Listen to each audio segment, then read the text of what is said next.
حضرت عمر سوچنے پر مجبور ہو گئے کہ وہ بہن جو کل تک اپنے بھائی کی آنکھوں سے آنکھیں ملا کر کے بھی باتیں نہیں کرتی تھی، آج کتنے دھڑلے سے میری باتوں کا جواب دے رہی ہے، اتنی ہمت میری بہن کے اندر کہاں سے پیدا ہو گئی؟ کہا اچھا بہنا یہ بتا، وہ جو تو کلام پڑھ رہی تھی، قرآن پڑھ رہی تھی، کیا میں بھی پڑھ سکتا ہوں؟ کہا نہیں تم نہیں پڑھ سکتے، تم ناپاک ہو، جاؤ پہلے غسل کر کے آؤ۔ حضرت عمر نے غسل کیا، پاک صاف ہو کر کے آئے، قرآن ان کے سامنے رکھ دیا گیا اور قرآن کی سورہ طٰہٰ کی آیتیں انہوں نے پڑھی۔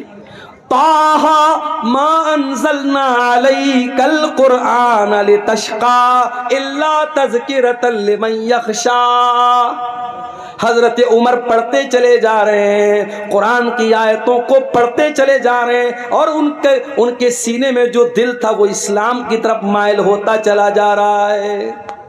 جب تلاوت ختم کر چکے، کہا کہ اے میری بہنا یہ اللہ کا کلام ہے، میں بھی اس پر ایمان لانا چاہتا ہوں، میں بھی اسلام قبول کرنا چاہتا ہوں، میں بھی مسلمان ہونا چاہتا ہوں۔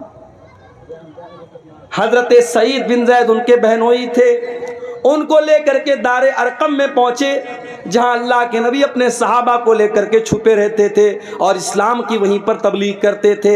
دار ارقم میں پہنچ کر کے حضرت عمر نے دروازہ کھٹکھٹایا، اندر سے پوچھا گیا کون؟ کہا کہ میں عمر بن خطاب ہوں۔ اندر صحابہ کرام ڈر گئے کہ ارے عمر آئے، پتہ نہیں کیا ارادہ لے کے آئے۔ حضرت حمزہ بھی اسلام لا چکے تھے، انہوں نے کہا کوئی بات نہیں، آنے دو، اچھے مقصد کے تحت آیا ہے تو اچھی بات ہے، برے مقصد کے تحت آیا ہے تو اسی کی تلوار سے اس کو ختم کر دوں گا، آنے دو۔ دروازہ کھولا گیا، حضرت عمر فاروق رضی اللہ تعالیٰ عنہ اندر آتے ہیں اور اللہ کے نبی کے پاس آ کر کے کہتے ہیں اشہد ان لا الہ الا اللہ واشہد انک رسول اللہ۔ اے اللہ کے نبی میں کوئی دشمنی کرنے نہیں آیا، میں کوئی مرڈر کرنے نہیں آیا، میں کوئی ہتیا کرنے نہیں آیا، میں اللہ کی توحید کا اعلان کرتا ہوں اور میں آپ کے رسول ہونے کا اعلان کرتا ہوں۔ اللہ کے نبی نے اللہ کا شکر ادا کیا، کیونکہ آپ نے اللہ سے دعا کی تھی کہ اے اللہ تو دو لوگوں میں سے کسی ایک کو اسلام کی توفیق دے دے، چاہے عمر بن ہشام کو جس کو ابو جہل کہتے ہیں اس کو تو اسلام کی توفیق دے دے، چاہے تو عمر بن خطاب کو دے دے۔ اللہ کو عمر بن خطاب پسند تھے، ابو جہل پسند نہیں تھا، ابو جہل کو ایمان کی دولت نہیں ملی، حضرت عمر کو مل گئی۔ اللہ کے نبی نے اللہ کا شکر ادا کیا اور مسلمانوں نے مل کر کے نعرہ تکبیر لگایا۔ اللہ تعالیٰ کو یہ بھی لکھنا تھا میرے مقدر میں کہ میری والدہ کا آخری رمضان ہے، ان کی زندگی کا لاسٹ رمضان ہے، اسی کے بعد ان کا انتقال ہوا تھا اور تراویح کی نماز وہ میرے پیچھے پڑھ رہی ہے۔ پہلے دن میں نے آدھا پارہ پڑھایا، دوسرے دن پھر آدھا پارہ پڑھایا، تیسرے دن پھر آدھا پارہ، چوتھے دن پھر آدھا پارہ، پانچویں دن سورہ بقرہ ختم ہو گئی۔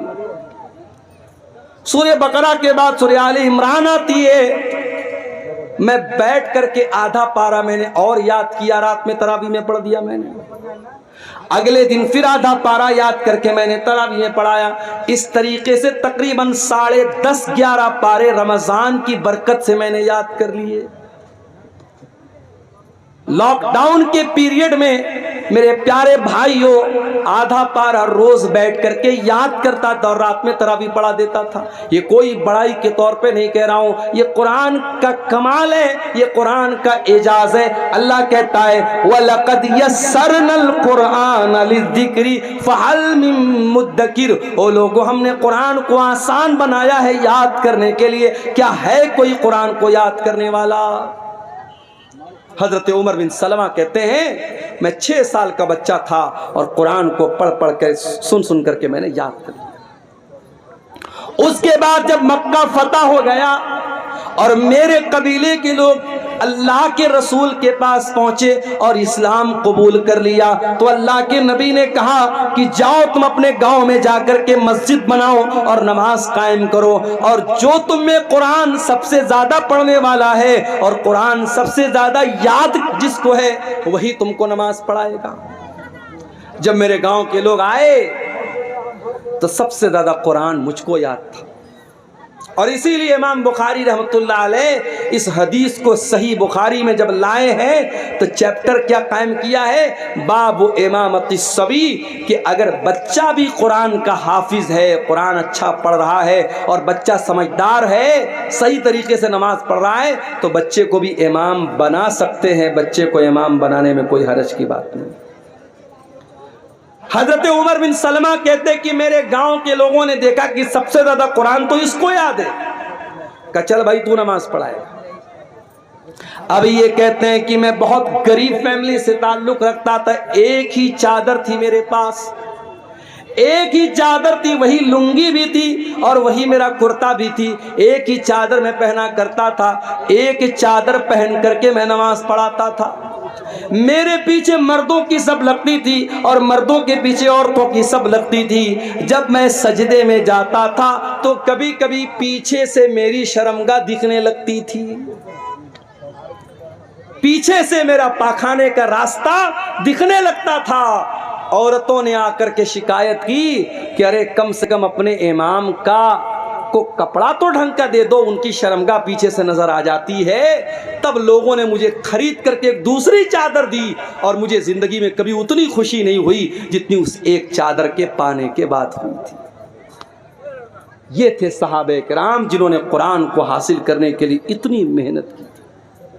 اور میں آپ کو یہ بھی بتا دوں، کوئی پوچھ سکتا ہے بھئی قرآن کی ضرورت کیا ہے؟ ہمارے پاس اتنی نالج ہے، اتنی عقل ہے، ہمیں قرآن کی کیا ضرورت ہے؟ میں ایک بہت پوائنٹ کی بات آپ کو بتانے جا رہا ہوں۔ دیکھو نالج ہم حاصل کرتے ہیں 3 چیزوں سے۔ پہلی چیز، اللہ تعالیٰ نے ہماری باڈی میں 5 سینس رکھے ہیں، ہم کوئی چیز دیکھ کر کے پتہ لگا لیتے ہیں۔ جیسے میری آنکھیں دیکھ رہی، سامنے ٹیوب لائٹ لگی ہے، وائٹ روشنی ہے، ہماری آنکھوں سے پتہ لگتا ہے یہ جھالر جو لگی ہے ریڈ کلر کی ہے، وائٹ کلر کی ہے، ہم آنکھوں سے کوئی چیز دیکھ کر کے علم حاصل کرتے ہیں۔ کان سے سن کر کے بھی ہم علم حاصل کرتے ہیں، میوزک بج رہا ہے، تقریر بج رہی ہے، قرآن کی تلاوت بج رہی ہے، خسر پسر ہو رہی ہے، کیا ہو رہا ہے؟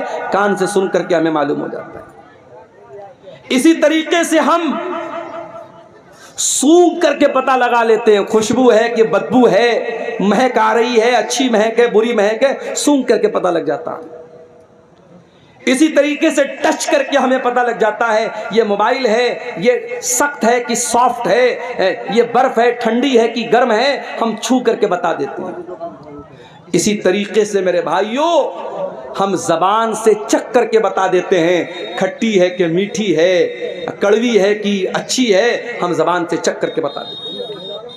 اللہ تعالیٰ نے ہماری باڈی میں 5 سینس رکھے ہیں، ہم دیکھ کر کے، سن کر کے، چکھ کر کے، ٹچ کر کے ہم پتہ لگا سکتے ہیں کہ کون سی چیز کیسی ہے۔ مگر کبھی کبھی ہمارے یہ 5 جو سینس ہیں یہ کبھی کبھی دھوکہ کھا جاتے ہیں۔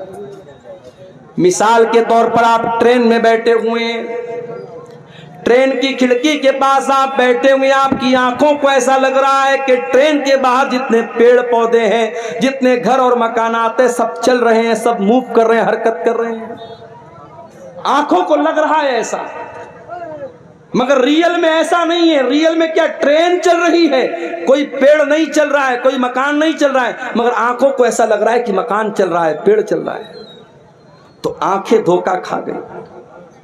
آپ کو بخار ہے، فیور ہو گیا آپ کو، میں آپ کے پاس میٹھی چائے لے کے آیا، آپ نے پیا، کہا ارے یار عبدالغفار صاحب آپ نے بڑی پھیکی چائے پلا دی۔ چائے تو میٹھی ہے مگر آپ کی زبان دھوکہ کھا گئی۔ کیوں؟ آپ کو فیور ہے، بخار ہے۔ پتہ یہ چلا کہ یہ 5 سینس جو ہماری باڈی میں ہے یہ کبھی کبھی دھوکہ کھا جاتے ہیں، اور جب یہ دھوکہ کھاتے ہیں تو کون سی چیز ہمیں بتاتی ہے کہ صحیح کیا ہے، غلط کیا ہے؟ ہماری عقل بتاتا ہے، ہمارا برین بتاتا ہے، ہمارا مائنڈ بتاتا ہے۔ مگر مائنڈ بھی کبھی کبھی دھوکہ کھا جاتا ہے۔ مثال کے طور پر آپ شادی کرتے ہیں، آپ کی ماں آپ کے لیے رشتہ دیکھنے جاتی ہے، عقل کہتی ہے کہ ارے رشتہ دیکھنے کے لیے باہر جانے کی کیا ضرورت ہے، اس کی بہن موجود ہے نا، اس کی بہن اسی گھر میں رہتی ہے، اس گھر کے سارے طور طریقے جانتی ہے، بہن سے شادی کیوں نہیں کرا دیتے؟ عقل کہتی ہے جب شادی ہی کرنا ہے تو باہر کیوں رشتہ دیکھ رہے ہو، گھر کے اندر کیوں نہیں کر لیتے؟ مگر یہاں عقل کی نہیں چلے گی، یہاں چلے گی اللہ کی وحی کیا کہتی ہے، اللہ کی شریعت کیا کہتی ہے، اللہ کا قرآن کیا کہتا ہے۔ اور اللہ کا قرآن کہتا ہے کہ بہن اور بیٹی سے شادی نہیں کر سکتے۔ تو پتہ یہ چلا کہ جہاں 5 سینس کام کرنا بند کر دے وہاں عقل کام کرتی ہے، اور جہاں عقل کام کرنا بند کر دے وہاں اللہ کی وحی کام کرتی ہے، اللہ کی شریعت کام کرتی ہے۔ اور اللہ کی شریعت 2 چیزوں کا نام ہے، ایک کا نام قرآن ہے اور ایک کا نام سنت ہے۔ انہی دونوں چیزوں کا نام شریعت ہے، انہی دونوں چیزوں کا نام اسلام ہے۔ اسی لیے اللہ کے نبی فرماتے ہیں انی قد ترکت فیکم شیئین، میں 2 چیزیں تمہارے بیچ میں چھوڑ کے جا رہا ہوں، لن تضلوا بعدہما، ان 2 چیزوں کو جب تک تم تھامے رہو گے کبھی گمراہ نہیں ہو سکتے، کتاب اللہ و سنت، ایک اللہ کی کتاب اور ایک میری سنت ہے۔ قرآن اور حدیث، انہی دونوں چیزوں پر جب تک پکڑے رہو گے، تھامے رہو گے، کبھی گمراہ نہیں ہو سکتے۔ تو قرآن میرے پیارے ساتھیو اللہ کی آخری کتاب ہے، اور یہ واحد کتاب ہے جس کی حفاظت کی گارنٹی اللہ تعالیٰ نے خود لی ہے۔ تورات کی حفاظت کی گارنٹی ان کے علماء کو دی گئی، زبور کی حفاظت کی گارنٹی ان کے علماء کو دی گئی، انجیل کی حفاظت کی گارنٹی ان کے علماء کو دی گئی۔ مگر جب قرآن اللہ نے نازل کیا تو اعلان کر دیا انا نحن نزلنا الذکر وانا لہ لحافظون، او لوگو اس قرآن کو ہم نے اتارا ہے اور اس قرآن کی حفاظت کرنے والے بھی ہم ہیں۔ قرآن کی حفاظت اللہ کرتا ہے۔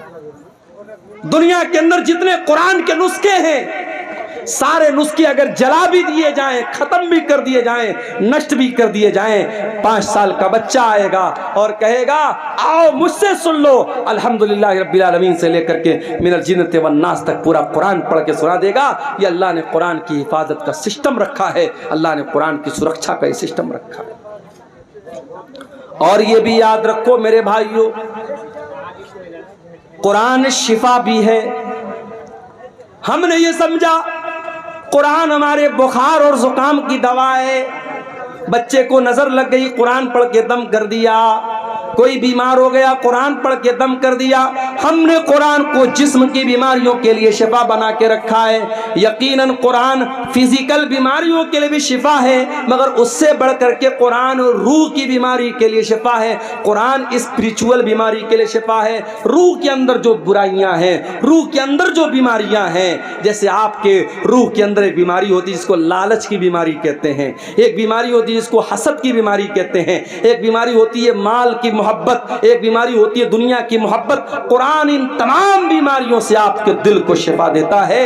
اللہ قرآن میں کہتا ہے یا ایھا الناس قد جاءتکم موعظۃ من ربکم وشفاء لما فی الصدور، او لوگو یہ قرآن تو بہت بڑی نصیحت ہے اور قرآن تمہارے دل کی بیماریوں کے لیے شفا ہے۔ برکت والی کتاب ہے یہ قرآن۔ دنیا کی کوئی اور کتاب پڑھو گے آپ کو ثواب نہیں ملے گا، قرآن پڑھو گے ثواب ملے گا۔ کتنا ثواب ملے گا؟ اللہ کے نبی فرماتے ہیں من قرأ حرفا من کتاب اللہ، جو قرآن کا ایک حرف پڑھے گا فلہ حسنۃ، تو اس کو ایک نیکی ملے گی، والحسنۃ بعشر امثالھا، اور ایک نیکی کا ثواب اللہ تعالیٰ کے ہاں 10 نیکی کے برابر ہے۔ تو ایک حرف پڑھنے پر آپ کو 10 نیکی ملے گی۔ اللہ کے نبی فرماتے ہیں جب تم الف لام میم پڑھو گے تو تم کو ایک نہیں 30 نیکی ملے گی، کیونکہ الف الگ ایک حرف ہے، لام الگ ایک حرف ہے، میم الگ ایک حرف ہے۔ سوال پیدا ہوا ہے اللہ، میں شیرشاہ آبادی ہوں، میں بنگلہ بھاشی ہوں، میں قرآن جب پڑھتا ہوں تو میری زبان نہیں چلتی ہے، میں قرآن اٹک اٹک کر کے پڑھتا ہوں، میں قرآن کو فلوئنٹلی نہیں پڑھ پاتا ہوں، میں رفتار کے ساتھ قرآن نہیں پڑھ پاتا ہوں۔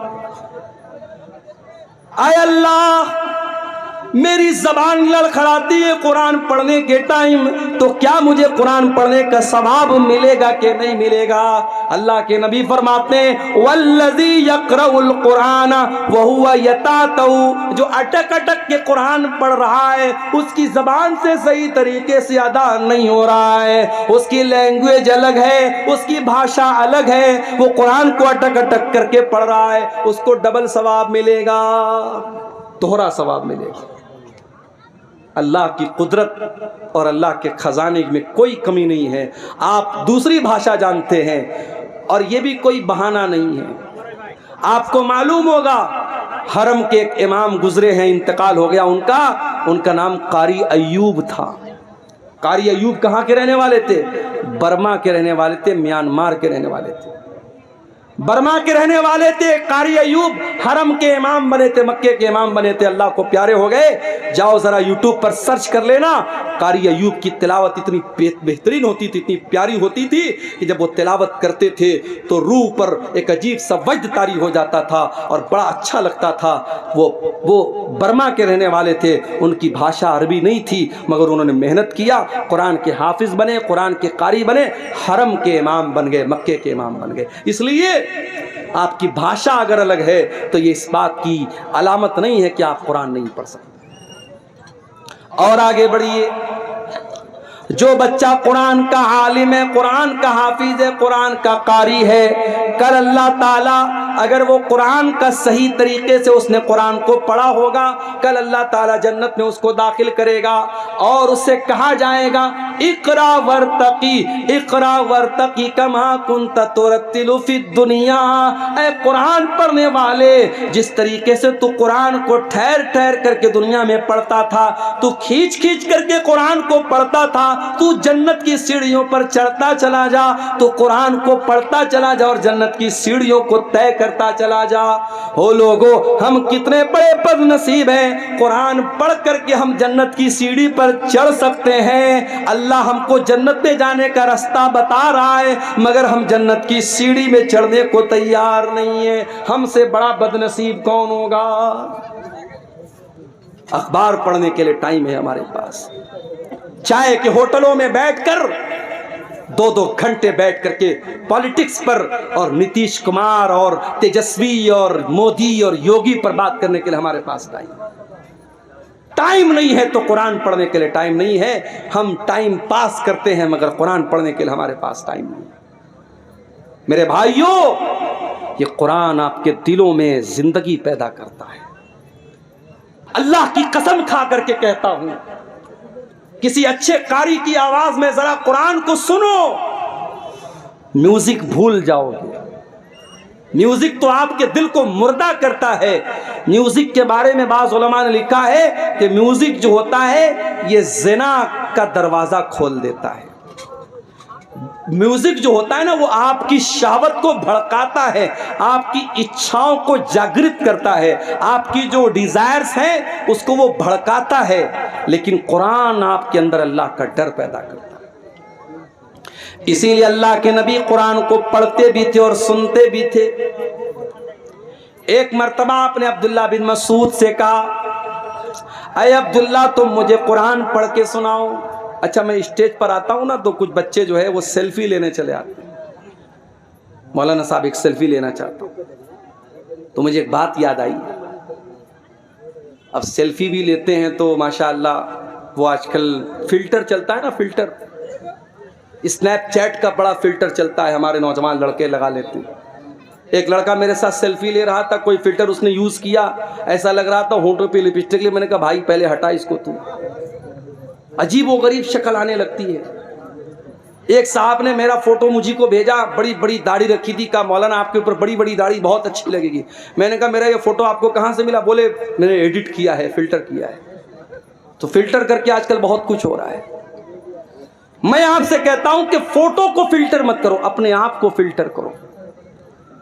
انسان دبلا ہوتا ہے، جم جاتا ہے کہ میری باڈی صحیح ہو جائے، لیکن اگر آپ کے اندر ایمان کی طاقت ہے تو آپ دبلے پتلے بھی ہیں تب بھی اللہ کے پیارے ہو سکتے ہیں۔ ضروری نہیں ہے کہ آپ باڈی بلڈر بنے تبھی اللہ کے پیارے بنیں گے۔ ہاں، گٹکھا کھا کر کے اپنے آپ کو دبلا مت کرنا۔ یہ جتنے گٹکا کھانے والے لڑکے نا، وہ حضرت موسیٰ علیہ السلام کا واقعہ یاد ہے کہ نہیں؟ موسیٰ علیہ السلام نے ایک آدمی کو ایسا مکہ مارا، ایک مکہ مارا وہ مر گیا۔ موسیٰ علیہ السلام کے مکے میں اتنی طاقت تھی، ایک مکہ مارا مر گیا وہ آدمی۔ اور آج کل ہمارا نوجوان گٹکا کھا کھا کر کے اتنا کمزور ہو چکا ہے کہ وہ کسی کو مکہ مارے گا تو خود ہی گر جائے گا۔ تو گٹکا کھا کر کے اپنے آپ کو برباد مت کرو۔ بعض لوگ کہتے ہیں صاحب گٹکا حرام نہیں ہے، تمباکو حرام نہیں ہے، بیڑی حرام نہیں ہے۔ کیوں حرام نہیں ہے؟ کہتے مکروہ ہے۔ تمباکو اور بیڑی اور سگریٹ اور گٹکا کو جو لوگ مکروہ کہتے ہیں وہ دین کا مذاق اڑاتے ہیں، کیونکہ گٹکا، تمباکو، بیڑی، سگریٹ، کھینی، یہ تمام چیزیں آپ کے شریر کو برباد کر رہی ہیں، اور جو چیزیں آپ کے شریر کو برباد کرے وہ حرام ہیں، وہ مکروہ نہیں ہے۔ معاف کیجیے، مکروہ کس کو بولتے ہیں؟ ایک سوال ابھی میرے پاس ہے، میری جیب میں پرچی رکھی ہوئی ہے۔ ایک صاحب نے سوال کیا، مولوی صاحب ذرا اس مسئلے کو بیان کر دیجئے گا کہ ایک آدمی جنگیہ پہن کر اور گمچھا رکھ کر کے سال کی سال نماز پڑھاتا ہے اور مسئلہ بیان کرتا ہے کہ نماز ہو جائے گی۔ دیکھو، نماز ہو جائے گی ایک الگ مسئلہ ہے، اور نماز اسی حالت میں پڑھنی چاہیے الگ مسئلہ ہے۔ نماز آپ جب پڑھیں تو بہترین لباس میں پڑھیں، جو لباس آپ عزت دار کا جو لباس ہے، جو آپ کہیں جاتے جو لباس پہن کے جاتے وہ لباس آپ پہن کر کے نماز پڑھیں۔ کسی کے یہاں شادی میں جانا ہو، آپ جنگیہ پہن کے اور گمچھا رکھ کر کے جائیں گے کیا؟ نہیں جائیں گے آپ۔ پردھان جی اپنے گھر پہ آپ کو بلائیں گے، آپ بہترین سفید کرتا پائجامہ پہن کر، خوشبو لگا کر، تیل لگا کر کے سج سمر کے جائیں گے کیا آپ جنگیہ پہن کر اور گمچھا رکھ کر کے؟ نماز پڑھنے جا رہے ہو، اللہ کی عبادت کرنے جا رہے ہو، اور گمچھا رکھ کر کے اور جنگیہ پہن کر کے نماز پڑھ رہے ہو، یہ مناسب نہیں ہے میرے بھائی۔ مکروہ اس عمل کو کہتے ہیں جو مستحب کے خلاف ہو۔ مثال کے طور پر مسجد میں آپ جاتے ہیں، مستحب یہ ہے کہ پہلے داہنا پیر اندر ڈالیں اور پھر بایاں پیر اندر ڈالیں، اور مکروہ یہ ہے کہ آپ پہلے بایاں ڈالیں اور بعد میں دایاں ڈالیں، یہ مکروہ ہے۔ جو چیز حرام ہے، سگریٹ، بیڑی، تمباکو، یہ سب چیزیں حرام ہیں، یہ مکروہ نہیں ہے، معاف کیجیے گا۔ عبداللہ بن مسعود رضی اللہ تعالیٰ عنہ بہت دبلے پتلے تھے۔ ایک بار وہ پیڑ پہ چڑھ کر کے مسواک توڑ رہے تھے، اتنے دبلے پتلے تھے کہ ان کی پتلی پتلی ٹانگیں ہوا میں لہرا رہی تھیں، اور صحابہ کرام دیکھ کر کے ہنس رہے تھے کہ دیکھو عبداللہ کی ٹانگیں کتنی پتلی پتلی ہیں۔ اللہ کے نبی نے پوچھا کیوں ہنس رہے ہو؟ کہا اے اللہ کے نبی ذرا دیکھیے عبداللہ کی ٹانگیں کتنی پتلی پتلی ہیں۔ آپ نے فرمایا کہ تم عبداللہ کی ٹانگوں کو پتلا سمجھ کر کے مذاق اڑا رہے ہو۔ لہما اسقلان علی المیزان من احد، اللہ کی قسم عبداللہ کی یہ پتلی پتلی ٹانگ قیامت کے دن ترازو کے اوپر احد پہاڑ سے زیادہ وزندار ہوں گی۔ اللہ کے آپ کا کیریکٹر تولا جائے گا، آپ کا ایمان تولا جائے گا، آپ کا عمل تولا جائے گا۔ اگر آپ فزیکلی کمزور بھی ہیں میرے بھائیوں، اللہ کے اس کی ویلیو نہیں ہے۔ عبداللہ بن مسعود بہت دبلے پتلے تھے مگر آواز بہت اچھی تھی، قرآن پڑھتے تھے، اتنا بہترین قرآن پڑھتے تھے۔ اللہ کے نبی فرماتے ہیں جس کو قرآن بالکل تازہ تازہ سننا ہو، بالکل فریش فریش سننا ہو، وہ عبداللہ بن مسعود سے قرآن سنے۔ اللہ کے نبی فرماتے ہیں عبداللہ اقرا علی القرآن، مجھے قرآن پڑھ کر کے سناؤ۔ بخاری کی روایت ہے۔ حضرت عبداللہ کہتے ہیں اللہ کے نبی میں آپ کو قرآن کیسے پڑھ کے سناؤں؟ یہ قرآن تو آپ ہی کے اوپر اترا ہے، آپ ہی کے اوپر نازل ہوا ہے، میں آپ کو قرآن کیسے پڑھ کے سناؤں؟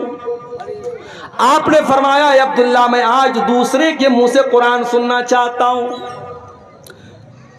حضرت عبداللہ کہتے ہیں میں قرآن پڑھنے لگا، قرآن پڑھتے پڑھتے سورہ نساء کی تلاوت کرنے لگا، سورہ نساء پڑھنے لگا۔ اللہ کے نبی غور سے سن رہے ہیں، میں قرآن پڑھتا چلا جا رہا ہوں۔ قرآن پڑھتے پڑھتے جب میں سورہ نساء کی اس آیت پر پہنچا، فَكَيْفَ إِذَا جِئْنَا مِنْ كُلِّ أُمَّةٍ بِشَهِيدٍ وَجِئْنَا بِكَ عَلَىٰ هَٰؤُلَاءِ شَهِيدًا۔ اے نبی اس وقت کو یاد کیجئے جب ہم تمام لوگوں پر آپ کو گواہ بنا کے لائیں گے، ہر امت میں اس کے نبی کو گواہ بنائیں گے اور آپ کی امت کے اوپر آپ کو گواہ بنائیں گے۔ جب اس آیت پر میں پہنچا ہوں، حضرت عبداللہ کہتے ہیں اللہ کے نبی نے فرمایا اے عبداللہ بس کرو، روک دو تلاوت روک دو۔ کہتے میں نے نظریں ڈال کر کے دیکھا فَإِذَا عَيْنَاهُ تَذْرِفَانِ، اللہ کے نبی کی دونوں آنکھوں سے آنسو بہ رہے ہیں، اللہ کے نبی رو رہے ہیں، اللہ کے نبی کی دونوں آنکھوں سے آنسو بہ رہے ہیں۔ آپ کے کندھے پر قیامت کے دن جو ذمہ داری ڈالی جائے گی اس ذمہ داری کا احساس کر کے اللہ کے نبی رو رہے ہیں۔ نبی کو اپنی ذمہ داری کا احساس ہے، ہمیں اور آپ کو اپنی ذمہ داری کا کوئی احساس نہیں۔ جوان بیٹی رات کو 2-2 بجے تک آن لائن ہے، چیٹنگ کر رہی ہے، ماں کو کوئی فرق نہیں پڑ رہا ہے، باپ کو کوئی فرق نہیں پڑ رہا ہے، نہ ماں کو اپنی ذمہ داری یاد ہے نہ باپ کو اپنی ذمہ داری یاد ہے۔ جوان لڑکی بے پردہ گھر سے بن کر کے سنور کر کے میک اپ کر کے اپنے جسم کی نمائش کر کے نکلتی ہے، اور ماں 70 سال کی ماں بیچاری چادر اوڑھ کر کے نقاب اوڑھ کے نکلتی ہے، اور 20 سال کی چھوکری کھلے عام گھوم رہی ہے۔ میری پیاری ماں اور بہنوں، اگر اللہ نے آپ کو بیٹی کی ماں بنایا ہے، اگر آپ کو بیٹی کا باپ بنایا ہے، اگر آپ بیٹی والے ہیں، اگر آپ صاحب اولاد ہیں، تو یہ اولاد بہت بڑی ذمہ داری ہے۔ اس ذمہ داری کا احساس اپنے اندر پیدا کیجئے۔ اللہ کے نبی کو اپنی ذمہ داری کا احساس ہوا، آپ کی آنکھوں سے آنسو بہنے لگے، آپ رونے لگے، آپ نے کہا عبداللہ بس کر، اب میرے اندر طاقت نہیں اور سننے کی۔ صحابہ کرام تو قرآن سنتے تھے رونے لگتے تھے، قرآن پڑھتے تھے تو رونے لگتے تھے۔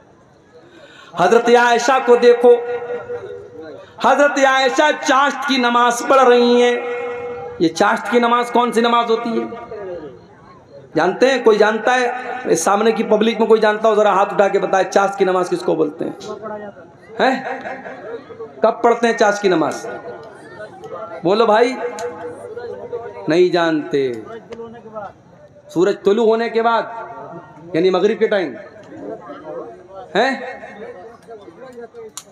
کب پڑھتے بھائی؟ اچھا چلیے ماشاءاللہ، کچھ لوگ تو جانتے ہیں۔ میں کبھی کبھی سوچتا ہوں اتنے جلسے ہو رہے ہیں سیمانچل میں، عبد الغفار صاحب تو بیچارے ٹائم کم دیتے ہیں، جو دوسرے مقررین ہیں بہت سارے مقررین ایک مہینہ کنٹینیو آپ یہاں پروگرام کرتے ہیں، لیکن میں دیکھتا ہوں کہ جو برائی کا لیول ہے، جو لا علمی کا لیول ہے، وہ برابر بڑھ ہی رہا ہے۔ بے نمازی برابر بے نمازی ہو رہے ہیں، نشہ کرنے والے برابر نشہ کر رہے ہیں، بے پردگی کرنے والی عورتیں بے پردگی کر رہی ہیں۔ اب تو حالات یہ ہے کہ مسجد کی زمینوں پر ناجائز قبضہ ہو رہا ہے، قبرستان کی زمینوں پر ناجائز قبضہ ہو رہا ہے۔ ہم حکومتوں کو کیا بولیں گے؟ ہم پرشاسن کو کیا بولیں گے؟ آج اپنی وقف کی ہوئی زمین کو بھی مسلمان خود ہڑپنے کے لیے تیار ہے۔ میرے بھائیوں، جلسے کراتے ہو تو کم سے کم اپنے دینی لیول میں، اپنے نالج لیول میں بھی اضافہ کیجئے۔ حضرت عائشہ چاشت کی نماز پڑھ رہی تھی۔ چاشت کی نماز کب پڑھی جاتی ہے؟ مسئلہ یاد رکھیے، چاشت کی نماز پڑھنے کا 2 ٹائم ہے۔ ایک تو سورج نکلنے کے 15-20 منٹ کے بعد، جب سورج ایک نیزہ بلند ہو جاتا ہے اس ٹائم بھی چاشت کی نماز پڑھ سکتے ہیں، اور دوسرا ٹائم تھوڑا اور لیٹ، جب تھوڑی سورج کی تپش اور بڑھ جائے اور وہ ٹائم ایسا آ جائے کہ اونٹ کے بچے اگر دھوپ میں کھڑے ہیں تو ان کا پیر دھوپ سے جلنے لگے، آپ کہہ سکتے ہیں 8 بجے 9 بجے کے قریب کا جو ٹائم ہوتا ہے وہ بھی چاشت کا ٹائم ہوتا ہے۔ چاشت کی نماز 2 رکعت بھی پڑھ سکتے ہیں، 4 رکعت بھی پڑھ سکتے ہیں۔ چاشت کی نماز کی بڑی فضیلت ہے۔ چاشت کی نماز اگر آپ پڑھیں گے 2 رکعت نماز، تو اللہ کے نبی فرماتے ہیں کہ آپ کے بدن کے ہر جوڑ کی طرف سے صدقہ ہو جائے گا۔ آپ غریب ہیں، صدقہ نہیں کر سکتے، دان نہیں کر سکتے، 2 رکعت آپ چاشت کی نماز پڑھ لیجئے، آپ کے بدن میں جتنے جوڑ ہیں، جتنی ہڈیاں ہیں، ہر ہڈی اور ہر جوڑ کی طرف سے اللہ تعالیٰ صدقہ اور دان آپ کا قبول کر لے گا۔ یہ بڑی فضیلت ہے اس نماز کی۔ حضرت عائشہ یہ نماز پڑھ رہی تھی، حضرت عائشہ یہ نماز پڑھ رہی ہیں۔ ان کے بھائی کا بیٹا یعنی ان کا بھتیجا وہ ان سے ملنے کے لیے آیا، جس کا نام قاسم بن محمد تھا۔ اس نے دیکھا میری پھوپھی جان نماز پڑھ رہی ہیں، اس نے دیکھا کہ پھوپھی جان نماز پڑھ رہی ہیں اور سورہ طور کی تلاوت کر رہی ہیں، اور سورہ طور کی یہ آیت حضرت عائشہ کی زبان پر جاری ہے۔ سورہ طور میں اللہ فرماتا ہے جب جنتی جنت میں جائیں گے تو کہیں گے فمن اللہ علینا ووقانا عذاب السموم، اللہ نے ہم جنتیوں پر بہت بڑا احسان کیا کہ اللہ نے ہم کو جہنم کی آگ سے بچا لیا۔ حضرت عائشہ اسی آیت کو پڑھ رہی ہیں اور روتی چلی جا رہی ہیں۔ ان کے دل میں یہ خیال ہے کہ اے اللہ کاش تو عائشہ کو بھی اپنے ان خوش نصیب بندوں میں شامل کر دے۔ ان کے بھتیجے قاسم بن محمد کہتے ہیں میں نے دیکھا کہ پھوپھی جان سورہ طور کی یہ آیت پڑھ رہی ہیں اور رو رہی ہیں، میں وہاں سے مارکیٹ چلا گیا، میں وہاں سے بازار چلا گیا، میں نے اپنا سودا سلپ لیا اور بہت دیر کے بعد میں واپس آیا۔ میں نے کیا دیکھا؟ میں نے دیکھا کہ میری پھوپھی جان اسی حالت میں کھڑی ہیں اور اسی آیت کو ریپیٹ کر رہی ہیں اور رو رہی ہیں اور پڑھ رہی ہیں فمن اللہ علینا ووقانا عذاب السموم۔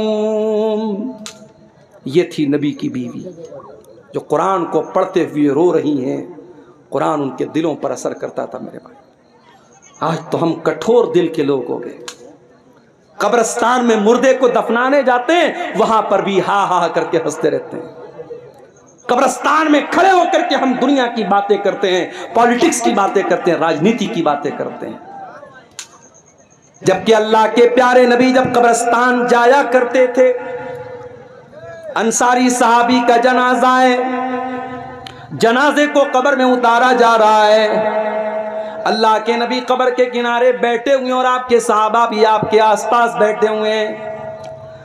آپ نے قبر کو دیکھا اور قبر میں اپنے صحابی کی لاش کو اترتے ہوئے دیکھا، اللہ کے نبی رونے لگے، فبکا، آپ کی آنکھوں سے آنسو بہنے لگے اور آپ بھی رونے لگے اور آپ کے آس پاس جتنے صحابہ تھے وہ سب رونے لگے، اور اللہ کے نبی اپنے صحابہ سے کہنے لگے لمثل ھذا فاعدوا یا اخوانی، اے میرے بھائیو، اے میرے صحابہ، اس قبر کی تیاری کرو، یہاں تم سب کو آنا ہے۔ بنارس سے ایک مرتبہ میں ایک پروگرام میں جا رہا تھا، تقریباً 150-200 کلومیٹر دور ایک جگہ پڑتی ہے شاہ گنج، میں وہاں پروگرام میں جا رہا تھا۔ ہمارے ایک ساتھی تھے، کار چلا رہے تھے، راستے میں ایک جنگل آیا، اچانک ان کی ہیڈ لائٹ نے کام کرنا بند کر دیا، جنگل کے بیچ میں ہیڈ لائٹ نے کام کرنا بند کر دیا، گھپ اندھیرا، جنگل کے بیچ میں کار کھڑی ہے، ہم کار کے اندر ہیں، اے سی چل رہی ہے لیکن لائٹ بند ہو گئی، اندھیرا ہو گیا، تو ہمارے دل اور دماغ میں ڈر کی ایک لہر دوڑ گئی۔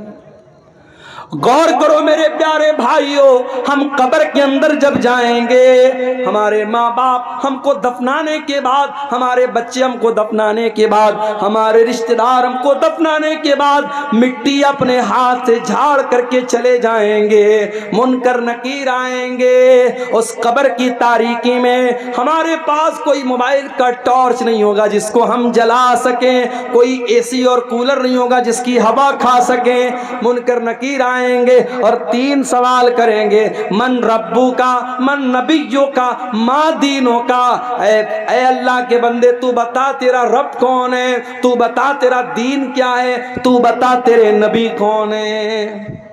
اور یہ 3 سوالوں کا جواب میتھمیٹکس کی بکس میں نہیں ملے گا، ان تینوں سوالوں کا جواب وگیان اور سائنس کی کتابوں میں نہیں ملے گا، ان تینوں سوالوں کا جواب ہسٹری اور اتہاس کی کتاب میں نہیں ملے گا، بھگول کی کتاب میں نہیں ملے گا، ہائی اسکول اور انٹر کے سلیبس میں نہیں ملے گا، ان تینوں سوالوں کا جواب مدرسہ دارالقرآن عزیزیہ کے جو بچے جس کتاب کو پڑھ کے حافظ ہوئے ہیں اس کتاب کے اندر ملے گا۔ میرے بھائی قرآن جواب دے گا ان تینوں سوال کا، تیرا رب کون ہے، تیرا دین کیا ہے، تیرے نبی کون ہے۔ اور جب بندہ صحیح جواب دے گا، میرا رب اللہ ہے، میرا دین اسلام ہے، میرے نبی محمد صلی اللہ تعالی علیہ وسلم ہے، تو فرشتہ پوچھے گا کہ تجھے یہ سوال، ان سوالوں کا جواب تجھے کیسے پتا چلا؟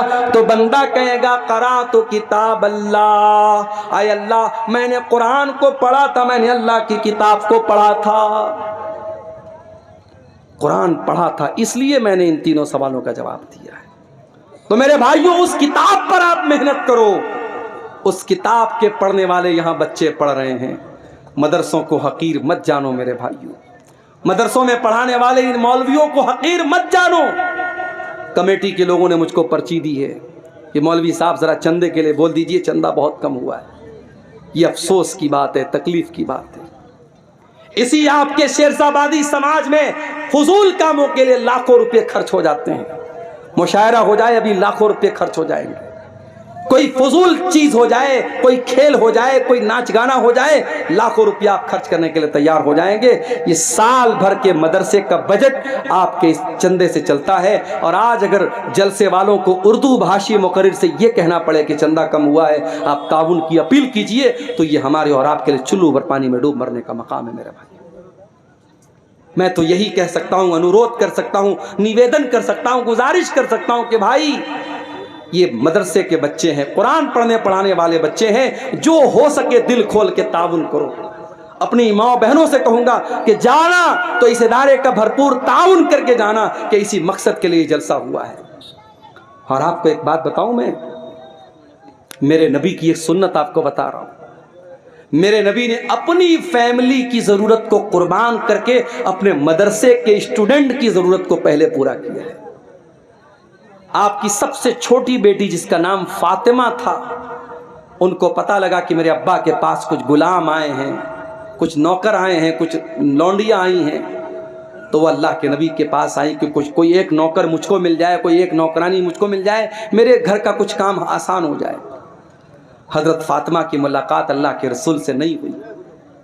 حضرت فاطمہ نے اللہ کے نبی کو پیغام اپنا پہنچا دیا حضرت عائشہ کے ذریعے کہ میرے ابا آئے تو بتا دینا کہ آپ کی بیٹی آئی تھی اور غلام آئے ہیں، ایک غلام آپ کی بیٹی کو مل جائے یا ایک لونڈی آپ کی بیٹی کو مل جائے تو بیٹی کا کام آسان ہو جائے۔ اللہ کے نبی شام کو آتے آپ کو معلوم ہوتا ہے کہ آپ کی بیٹی غلام کے لیے آئی تھی، نوکر کے لیے آئی تھی۔ بخاری کے الفاظ، اللہ کے نبی شام کو اپنی بیٹی کے گھر پہنچتے ہیں۔